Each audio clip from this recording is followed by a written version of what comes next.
అందరికీ వందనాలు. ప్రభువైనటువంటి యేసుక్రీస్తు పేట వందనాలు తెలుస్తున్నాం. ప్రార్థన గురించి కొన్ని మాటలు పరిశుద్ధ గ్రంథం నుంచి ధ్యానిద్దాం. మరి నినివే పట్టణస్థుల గురించి కొన్ని మాటలు పరిశుద్ధ గ్రంథం నుంచి ధ్యానిద్దాం. మత్తయి సువార్త 18వ అధ్యాయం 19వ వచనం. మరియు మీలో ఇద్దరు తాము వేడుకొని దేనిని గురించి అయినను మీ భూమి మీద ఏకీభవించినట్లా అది పరలోకమందున్న నా తండ్రి వలన వారికి దొరుకునని మీతో చెప్పుచున్నాను. ఏలనగా ఇద్దరు ముగ్గురు నా నామమును ఎక్కడ కూడి ఉందరో అక్కడ నేను వారి మధ్యన ఉందునని చెప్పాను. దేవుని సహాయంగా చిన్న ప్రార్థన. ప్రేమ కలిగిన తండ్రి, జీవాధిపతి, మీకే వందనాలు ప్రభువ. ప్రార్థనకు సంబంధించి కొన్ని మాటలు మాకు దయచేయమని, మీ పరిశుద్ధ లేఖనముల నుండి మాకు బోధించమని ప్రభా. నేను మట్టివాడను ప్రభా, నన్ను మరుగుపరిచి వేరే మాట్లాడమని ప్రభా, మాకు అందరికీ ఆశీర్వదకరంగా ఉండేటట్లు సహాయం చేయమని, పరిశుద్ధాత్మ ద్వారా సహాయం చేయమని, కృప చూపించమని, కనికరించమని మన ప్రభువును మన రక్షకుడు యేసుక్రీస్తు పేరిట ప్రార్థించి వేడుకొనిచున్నాం తండ్రి, ఆమేన్. ఇక్కడ మత్తయి సువార్త 18వ అధ్యాయము 19వ వచనము 20వ వచనాన్ని మనం గమనిస్తే ప్రభువైనటువంటి యేసుక్రీస్తు ఈ విధంగా సెలవిస్తున్నారు. మీలో ఇద్దరు తాము వేడుకొని దేని గురించైనను భూమి మీద ఏకీభవించినట్ల అది పరలోకమందున్న నా తండ్రి వలన వారికి దొరుకునని మీతో చెప్పుచున్నాను. కాబట్టి మీలో ఇద్దరు ఏకీభవించి మరి తాము ఏడుకొన్నది పరలోకమందున్న నా తండ్రి వల్ల దొరుకునని చెప్పుచున్నాను. కాబట్టి మీలో ఇద్దరు ఏకీభవించి దేవుని కోరుకుంటే అది మరి పరలోకమందున్నటువంటి దేవుని వలన దొరుకుతుందని చెప్పి ప్రభువైనటువంటి యేసుక్రీస్తు సెలవిచ్చేవాడుగా ఉంటాడు. ఏలైనగా ఇద్దరు ముగ్గురు నా నామను ఎక్కడ కూడి ఉందరో అక్కడ నేను వారి మధ్యన ఉందునని చెప్పాను. కాబట్టి ఎక్కడైతే ఇద్దరు ముగ్గురు కూడి నా నామాను వారు ప్రార్థిస్తారో వారి మధ్యలో నేను ఉంటానని చెప్పి దేవుడు సెలవిచ్చేవాడుగా ఉంటున్నాడు. కాబట్టి ఇద్దరు కూడి ఏక మనస్సు కలిగి ఏకీభవించి దేవుని అడిగితే అది దేవుడు ఇచ్చేవాడుగా ఉంటాడు. అంతేకాకుండా ఎక్కడైతే ఇద్దరు ముగ్గురు కూడి నా నామాను ప్రార్థిస్తారో వారి మధ్యలో నేను ఉంటానని చెప్పి ప్రభువైనటువంటి యేసుక్రీస్తుల వారు సెలవిచ్చేవాడుగా ఉంటున్నాడు. మరి ఇద్దరు ముగ్గురు కూడి దేవుని ప్రార్థించినప్పుడు వారి యొక్క ఆపద నుంచి వారి నాశనానికి వెళ్ళవలసిన వారై ఉన్నప్పటికీ దేవుని మూకుమ్మడిగా అందరూ కలిసికట్టుగా ఉపవాస ప్రార్థనతో దేవుని ప్రార్థించి వారికి వచ్చినటువంటి ఆపద నుండి గట్టెక్కిన వారుగా మనం పరిశుద్ధ గ్రంథంలో ఉన్నటువంటి నినివే పట్టణస్థుల గురించి మనము కొన్ని మాటలు ధ్యానిద్దాం. చూడండి, నినివే పట్టణస్థులకు వచ్చినటువంటి ఆపదను మరి వారు అందరూ మూకుమ్మడిగా ప్రార్థనతో మరి ఆపదను జయించిన వారుగా దేవునితో సమ్మతి కలిగి మరి వారి యొక్క తప్పులను ఒప్పుకొని విడిచిపెట్టి మరి వారు రక్షింపబడిన వారుగా మరి నాశనానికి గురి కాకున్నట్ల మరి దేవుడు వారిని రక్షించిన వాడుగా ఉంటున్నాడు వారి యొక్క ప్రార్థనను విని. చూడండి, యోనా రాసిన గ్రంథము 1వ అధ్యాయము 9వ వచనాన్ని మనం గమనిస్తే, యోనా రాసిన గ్రంథము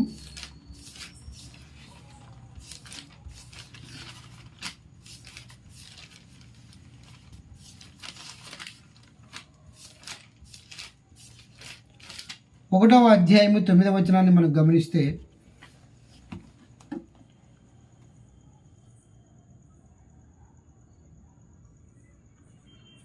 అతడు వారితో ఇట్లనను, నేను హెబ్రీయుడను, సముద్రమునకు భూమికి సృష్టికర్తను, ఆకాశమందు దేవుడైన యెహోవా యందు నేను భయభక్తులు గల వాడనై ఉన్నాను. మరి యోనా దేవుడు చెప్పినటువంటి మాటను ధిక్కరించి మరి నినివే పట్టణానికి వెళ్ళమంటే ఆయన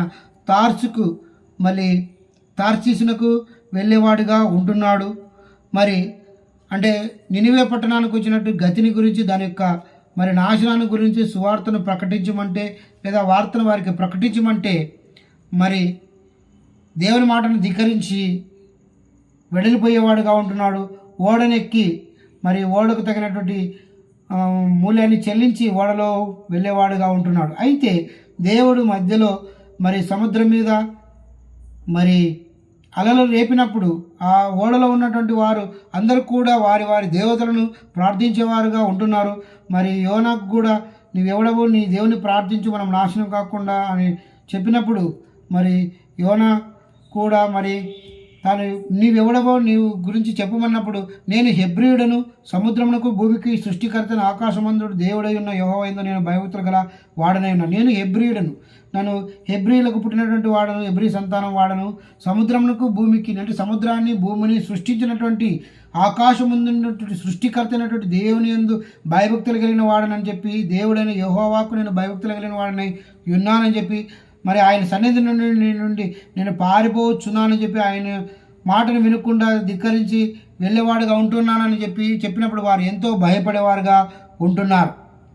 అయితే వారు ఎవరి మీద చీట్లు, ఎవరి ఉపద్రవానికి కారణమై ఉన్నారని చెప్పి చీట్లు వేసినప్పుడు అది యోనా మీదకి వచ్చినప్పుడు మరి అది ఆ తుఫాను యోనా వలనే కలిగిందని చెప్పి మరి యోనా గ్రహించి నన్ను ఎత్తి సముద్రంలోనికి పడవేయండి, మీకు మరి ఈ తుఫాను ఆగిపోతుందని చెప్పినప్పుడు వారు అన్యులైనప్పటికీ మరి ఎదుటి వ్యక్తి మీద ఎంతో జాలి కలిగిన వారే మొదట వారి ఓడలో ఉన్నటువంటి వస్తువులన్నింటినీ పారవేసేవారుగా, ఓడను తిరిగిగా చేసేవారుగా, మరి ప్రయత్నం చేసేవారుగా ఉంటున్నారు.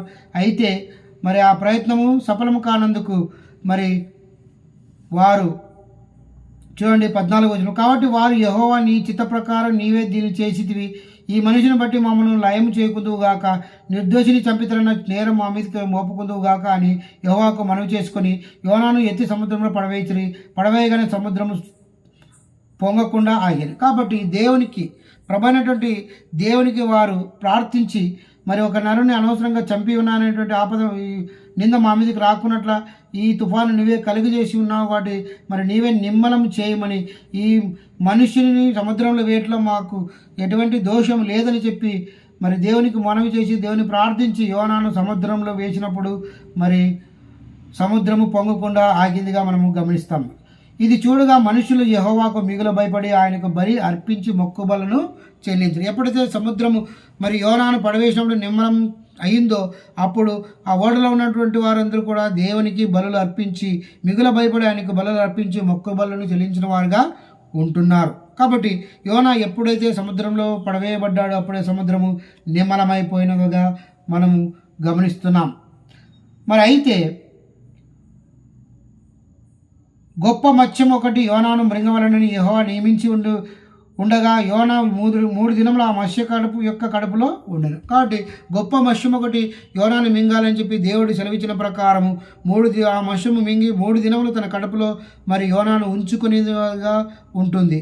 కాబట్టి ఇక్కడ మరలా యోనా చేప యొక్క సముద్ర గర్భంలో ఉన్నటువంటి చేప యొక్క గర్భంలో ఉండి దేవునికి మొరపెట్టేవాడుగా యోనా ఉంటున్నాడు. తన వ్యక్తిగత ప్రార్థనలు దేవుణ్ణి ప్రార్థించేవాడుగా, తాను చేసినటువంటి తప్పును గుర్తెరిగి మరి దేవుడైనటువంటి యెహోవాకు ప్రార్థన చేసేవాడుగా ఉంటున్నాడు.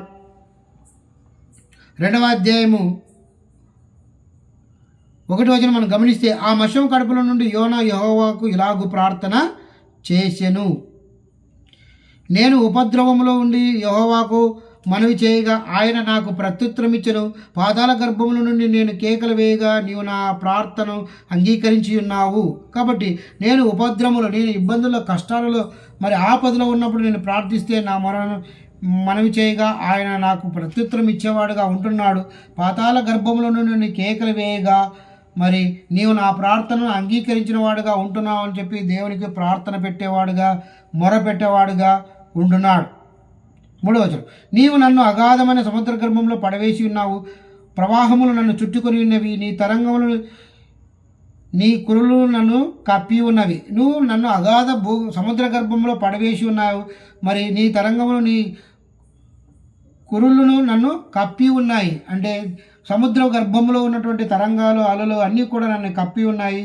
మరి అగాధమైన సముద్ర గర్భంలో నన్ను పడవేసి ఉన్నామని చెప్పి మరి ఆ సముద్ర గర్భముల నుండి చేప గర్భముల నుండి దేవుని ప్రార్థించేవాడుగా ఉంటున్నాడు. 6వ వచనం, నేను మరెన్నటికి ఎక్కి రాకుండా భూమి గడియలు వేయబడి ఉన్నవి, పర్వతముల పునాదులలోనికి నేను దిగి ఉన్నాను. నా దేవా యెహోవా, నీవు నా ప్రాణమును కూపంలో నుండి పైకి రప్పించి ఉన్నావు. అయితే దేవా యెహోవా, నీవు నా ప్రాణమును కూపంలో నుండి పైకి రప్పించి ఉన్నావని చెప్పి దేవునికి ప్రార్థన చేసేవాడుగా ఉంటున్నాడు. 9వ వచనం, కృతజ్ఞతలు చెల్లించి నేను నీకు బలులు అర్పింతును, నేను మొక్కుకున్న మొక్కుబలను చెల్లింపక మానను, యెహోవా యొద్ద నే రక్షణ దొరుకునని ప్రార్థించెను. కాబట్టి నీకు కృతజ్ఞతలు చెల్లిస్తున్నాను, నేను మొక్కుకున్న మొక్కుబలను నీకు చెల్లించేదను. మరి చెల్లింపక మానను, యెహోవా యొద్దనే నాకు రక్షణ దొరుకునని చెప్పి యోనా ప్రార్థించేవాడుగా ఉంటున్నాడు. యెహోవా యొద్దనే రక్షణ దొరుకునని ప్రార్థించేవాడుగా ఉంటున్నాడు. కాబట్టి దేవుని దగ్గర మాత్రమే రక్షణ దొరుకునని, మరి మత్స్య గర్భంలో, సముద్ర గర్భంలో ఉండి యోనా తన తప్పు తాను తెలుసుకొని, దేవుని మాట ధిక్కరించి వెళ్తున్నానని తన తప్పు తాను తెలుసుకుని దేవునికి ప్రార్థించేవాడుగా, యెహోవా యొద్దనే రక్షణ దొరుకునని ప్రార్థించేవాడుగా ఉంటున్నాడు. అప్పుడు అంతలో యెహోవా మత్స్యమునకు ఆజ్ఞేయగా అది యోనాను నేల మీద క్రక్కి వేచెను. కాబట్టి ఆ విధంగా యోనా దేవుడే రక్షిస్తాడు, యెహోవా దేవుడే రక్షిస్తాడని ప్రార్థన చేసినప్పుడు మరి అంతలో యెహోవా ఒక మత్స్యానికి ఆజ్ఞ ఇవ్వగా అది యోనాను నేల మీద క్రక్కి వేసినదిగా ఉంటుంది. కాబట్టి ఈ విధంగా యోనా దేవుని తన యొక్క వ్యక్తిగత ప్రార్థనలో దేవుడే రక్షకుడు, దేవుడు మాత్రమే తను రక్షించగలడని చెప్పి తాను చేసిన తప్పును ఒప్పుకొని దేవునితో క్షమాపణ పొందినవాడుగా, దేవుణ్ణి ప్రార్థించేవాడుగా, మరి దేవుణ్ణి ఆరాధించేవాడుగా ఉంటున్నాడు. కాబట్టి మరలా దేవుడు యోనా యొక్క ప్రార్థన విని ఆ చేపకు ఆజ్ఞ ఇవ్వగా ఆ చేప వచ్చి నేల మీద యోనాను మరి కక్కి వేసినదిగా మనము గమనిస్తాం. తర్వాత మరి యోనా నినివే పట్టణస్తులకు దోషము దేవుని దృష్టికి ఘోరమైన కనుక నీవు లేచి నినివే పట్టణం మాటకు పోయి దానికి దుర్గతి కలుగునని ప్రకటింపుమని చెప్పినటువంటి ఆ మాట ప్రకారము, దేవుడు చెప్పిన మాట ప్రకారం ఆ నినివే పట్టణస్తులకు కలగబోయే దుర్గతిని గురించి మరి వార్తను తెలియపరచుటకు, దేవుని యొక్క చిత్తమును మరి నెరవేర్చుటకు, దేవుని యొక్క మాటను తెలియపరచుటకు మరి యోనా ఆ నినివే పట్టణానికి వెళ్ళేవాడుగా ఉంటున్నాడు. 3వ అధ్యాయంలో మనం గమనిస్తే యోనా అక్కడ మరి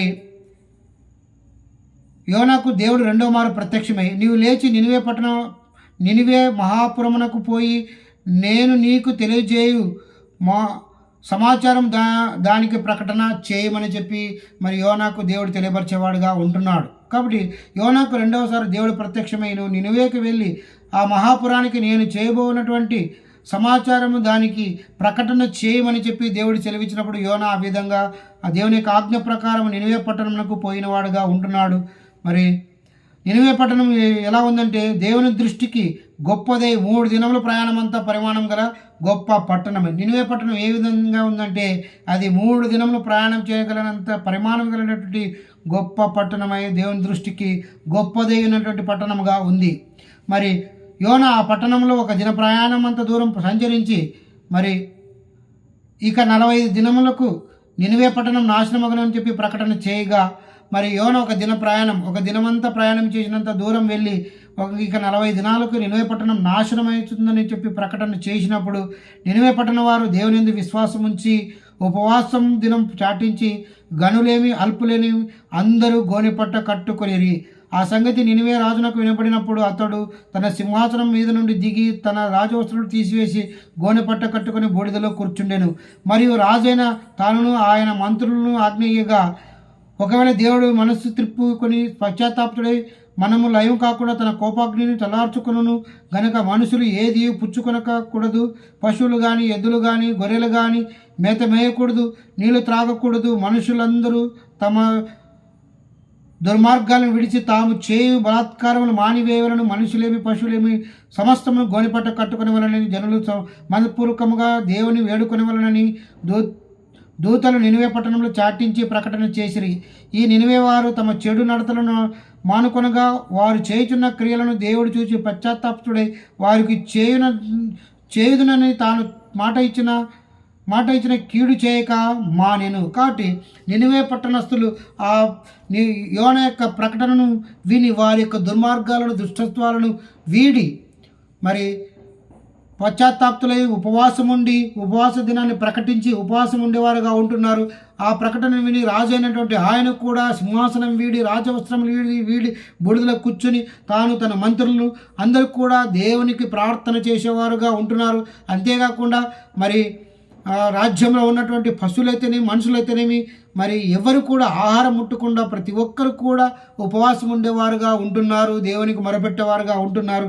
అంతేకాకుండా వారికి ఉన్నటువంటి చెడు తలంపులను, చెడు ఆలోచనలను, దుర్మార్గాలను అన్నిటిని కూడా విడిచిపెట్టి దేవునికి మొరపెట్టేవారుగా, అంటే సంఘటితంగా ప్రార్థన చేసేవారుగా, మరి సంఘముగా కూడుకొని అందరూ కూడా దేవునికి మొరపెట్టేవారుగా మనకు యోనా గ్రంథం 3వ అధ్యాయం 1-10 వచనాల్లో మనము గమనించవచ్చు. కాబట్టి నినివే పట్టణస్థులందరూ కూడా వారికి కలిగేటువంటి దుర్గతిని గమనించి విని మరి వారి పశ్చాత్తాపతులై ఉపవాస దినాన్ని ప్రకటించి దేవునికి మొరపెట్టేవారుగా ఉంటున్నారు.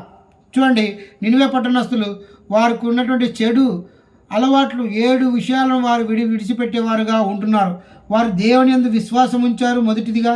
రెండవదిగా ఉపవాస దినాన్ని పాటించారు. మూడవదిగా గోనెపట్ట కట్టుకున్నారు. అంటే గనులైతేనేమి, మరి దీనులైతేనేమి, మరి మనుషులు, చివరికి పశువులు కూడా మరి సమస్తమును గోనెపట్ట కట్టుకునేదిగా ఉండి దేవునికి ప్రార్థించేవారుగా ఉంటున్నారు. నాలుగోది వారు దుర్మార్గాలను విడిచిపెట్టిన వారుగా ఉంటున్నారు. అంటే వారు చేసేటువంటి దుష్టక్రియలను, దుర్మార్గాలను మరి విడిచిపెట్టేవారుగా ఉంటున్నారు. గోనెపట్ట కట్టుకుని అంటే తగ్గింపు స్వభావాన్ని కలిగి, దీన స్వభావాన్ని కలిగి దేవునికి మొరపెట్టేవారుగా ఉంటున్నారు. దుర్మార్గాలను విడిచిపెట్టేవారుగా ఉంటున్నారు. ఐదవదిగా బలాత్కారములు మానివేశారు. ఇతరులను బలవంతంగా మరి దోచుకునేటువంటి బలాత్కారాన్ని విడిచిపెట్టిన వారుగా, మానివేసిన వారుగా ఉంటున్నారు. ఆరవదిగా మనస్పూర్వకంగా దేవుని వేడుక, మనస్ఫూర్తిగా వాళ్ళు హృదయశుద్ధిగా మనస్ఫూర్తిగా దేవుణ్ణి ప్రార్థించేవారుగా ఉంటున్నారు. ఏడవదిగా తమ చెడనతలను మానుకొన్నారు. వారి యొక్క చెడు అలవాట్లన్నిటిని కూడా మానుకొనివారుగా ఉంటున్నారు. వారికి ఉన్నటువంటి సమస్తమును, దుష్టత్వాన్ని, దుర్మార్గతను విడిచిపెట్టిన వారుగా మరి ఉంటున్నారు.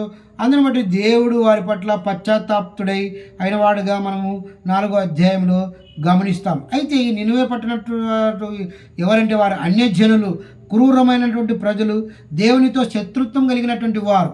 వీరు అన్యజనులు, వీరు ఇశ్రాయేలు ప్రజలు కాదు, యూదులు అంతకంటే కాదు. వీరు ఎవరంటే దేవుని ఎరగనటువంటి వారు, క్రూరమైనటువంటి వారు, దేవునితో శత్రుత్వం కలిగినటువంటి వారు. మరి ఈ నినివే పట్టణం ఒకప్పుడు అషూరు సామ్రాజ్యానికి రాజధానిగా ఉండేదని చెప్పి మన పరిశుద్ధ లేఖనాలు సెలవిస్తాయి.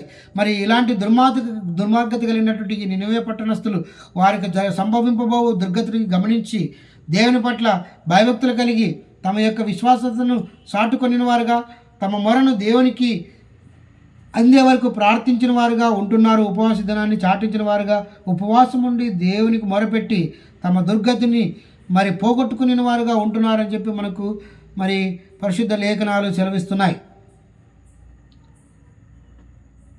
మరి ఇక్కడ 4వ అధ్యాయంలో మనం గమనిస్తే మరి దేవుడు నినివే పట్టణస్థులకు చేయదలుచుకున్నటువంటి కీడు చేయకపోయినందుకు మరి యోనా ఎంతో చింతాక్రాంతుడైన వాడుగా ఉంటున్నాడు.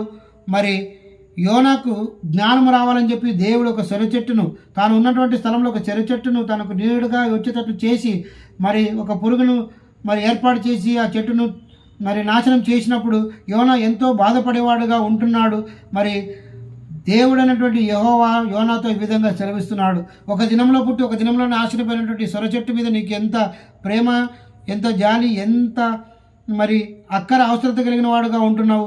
అయితే మరి ఇంత మహా గొప్ప పట్టణమైనటువంటి మరి 120,000 కంటే ఎక్కువైన కుడి ఎడమలు ఎరగని జనమును పశువులు గలగా నినివే మహాపురం విషయంలో నేను విచారపడవద్దా అని యోనాతో సెలవిచ్చేవాడుగా ఉంటున్నాడు. అంటే 125,000 కంటే ఎక్కువ జనాంగమును కలిగి కుడి ఎడమలు ఎరగనటువంటి, కుడి ఎడమ మంచేదో చెడేదో, దేవుడెవరో ఏమీ తెలియనటువంటి దుష్టత్వంలో, దుర్మార్గంలో బ్రతికేటువంటి ఇన్ని వేల మంది మరి నశించిపోతుంటే మరి నాకు విచారం ఉండదా అని చెప్పి మరి యోనాతో దేవుడు సెలవిచ్చేవాడుగా ఉంటున్నాడు. మరి దేవునికి దుర్మార్గులు నశించుట నాకు ఇష్టం లేదు, నా జీవముతోడు అని సెలవిచ్చిన ప్రకారము దేవునికి దుర్మార్గులు నశించటం ఇష్టం లేదు. వాడు మారు మనసు పొంది పశ్చాత్తాపం పొంది దేవుని దగ్గరికి వచ్చుటే దేవునికి ఎంతో సంతోషం కలుగుతుంది. కాబట్టి ఒక్క పాపి మరణించడం ద్వారా పరలోకంలో సంతోషం లేదు, కానీ ఆ పాపి మారు మనసు పొంది దేవుని దగ్గరికి వస్తే పరలోకంలో ఎంతో సంతోషం కలుగుతుందని పరిశుద్ధ లేఖనాలు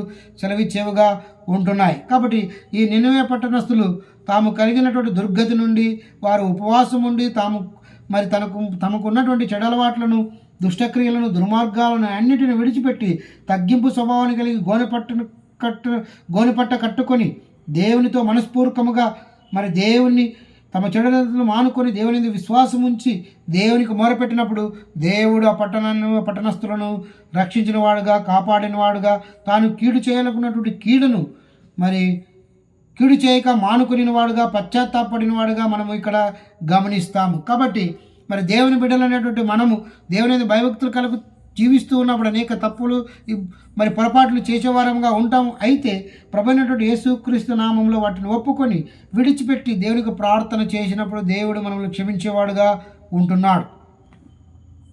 మరి నినివే పట్టణం కట్టించిన వాడు ఎవరంటే నిమ్రోదు అనేటువంటి వాడు నినివే పట్టణాన్ని కట్టించడం జరిగింది. మరి ఈ నినివే పట్టణము ఈ ప్రస్తుతం ఇది ఎక్కడుందంటే మరి మొసూల్ అంటే ఇరాక్ నగరానికి సమీపంలో ప్రస్తుతం ఉంది. మరి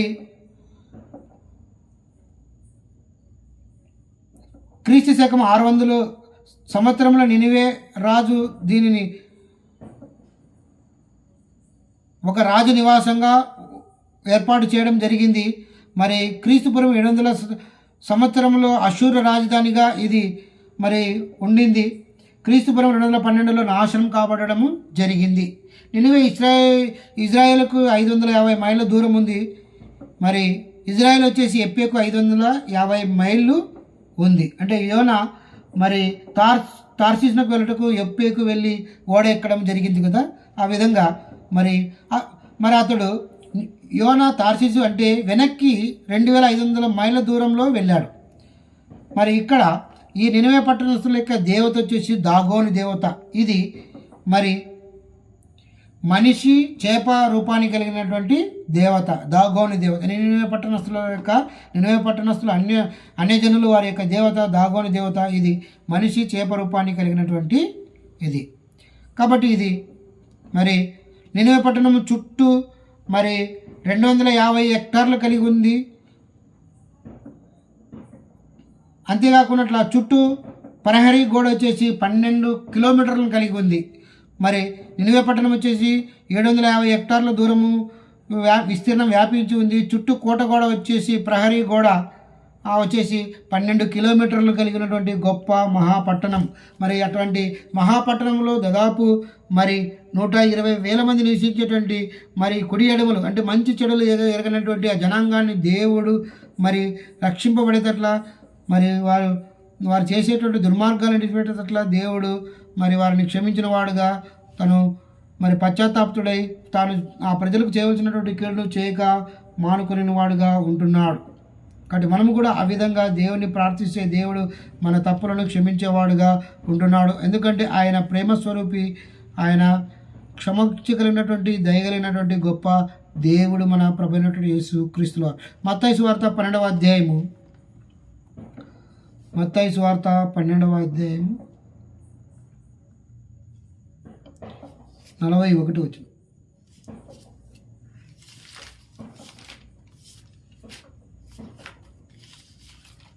మత్తయి సువార్త 12వ అధ్యాయం 41 వచ్చినాన్ని మనం గమనిస్తే